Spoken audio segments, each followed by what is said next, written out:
Technology is not something that is just here to make money for a few people, but instead is a tool to improve outcomes for the entire world. And we do that by demanding that platforms and companies are accountable to their users, and by building the kinds of collectives that can make those demands with power and energy and momentum behind them.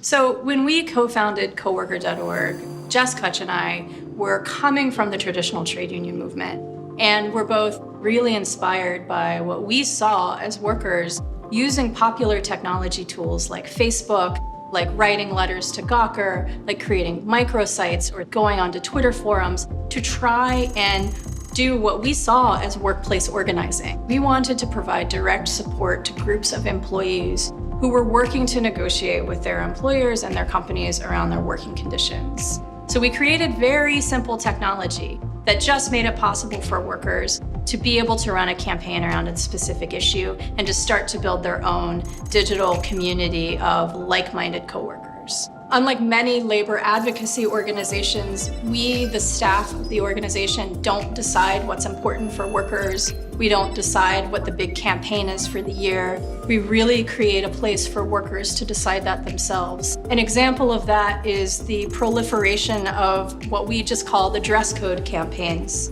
The Starbucks network was started by a barista who wanted the ability to have visible tattoos at work. At the time, there were a lot of folks who questioned why we would invest the energy in supporting something that seemed so minor in the face of low wages or scheduling issues. But it was important to her. And the truth was that it really resonated with her fellow coworkers. 15,000 other baristas joined that campaign, and within 2 months they won. They had an experience of collective advocacy working, and it enabled them to think deeply about the other changes they would like to see inside their workplace.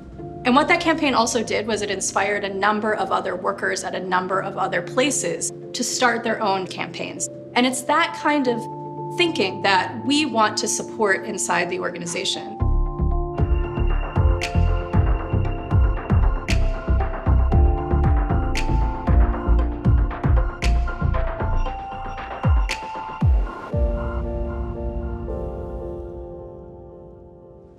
The labor movement really needs to think of itself as public interest technologists. We need to stop thinking about technology as either something that is a wholesale threat or some kind of widget-like solution to all of our problems, but that instead it is a means through which we actually connect to the people that we want to find and engage. If we make technology something that we have ownership and agency over, if we consider it something that all of us have a say in, that all of us can develop and shape instead of just a few companies out in the South Bay, then we can start to imagine using it for the common good. We can use technology to ensure that resources go into the hands of the many, not just the few.